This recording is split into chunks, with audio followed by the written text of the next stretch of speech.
Hapon guys, pinwesto ko na yung camera dito sa kwarto. Meron kasi kaming fellowship at inaabangan ko sila kasi meron akong regalo. First anniversary kasi namin ngayong season 5 kaya naman special talaga tong araw na to. At maya-maya nga lang ay nagsidatingan na sila. At bumibuelo talaga ako sa kung paano ko nga ba iaabot yung regalo ko. Medyo mahirap pala yun pag mang-surprise ka. Nang makapasok na sila ay nakaisip na ako ng pagkakataon. Doon na si Dadlari, nakaupo lang. At habang nakaupo siya, inaayos ko na yung regalo ko at maya-maya lang eto na, pumasok na ako. Yes, tama kayo, t-shirt yung regalo ko. Pero napaka-special ng t-shirt na to. Mamaya ipapakita ko sa inyo kung anong nakalagay. Ito ang anniversary shirt namin ngayong season 5 at magre-release din kami nito. Pero ito talaga very limited lang. Sa likod ang nakalagay ay go and make disciples of all nations. Ito yung details ng shirt na to. Nakalagay season 5 anniversary. Tapos ito MFTM September 14, 2025. Dito rin yung Fino missions and yung verse na galing sa Matthew. And yung my father told me actually napalitan ng my Abba told me. Abba means father pero mas intimate, mas may closeness. At dito nga nakalagay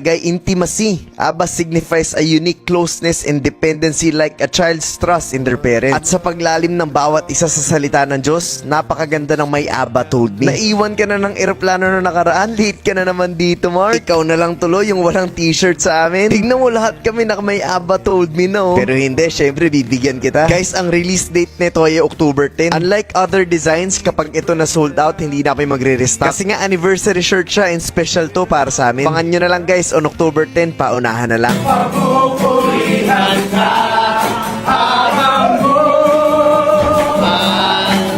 Paglilingkod sa'yo habang buhay.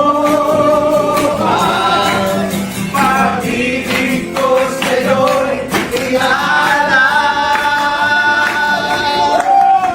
Mahal na mahal kita, Panginoon. Mahal na mahal. Mahal na mahal kita, Panginoon. Kailanman di kita'y magpapalit, pagkat sa piling mo'y langit. Mahal na mahal kita, Panginoon. Sabi naman yung energy tsaka yung vibes dito sa kwarto na to, talagang mahal na mahal ka namin, Panginoon.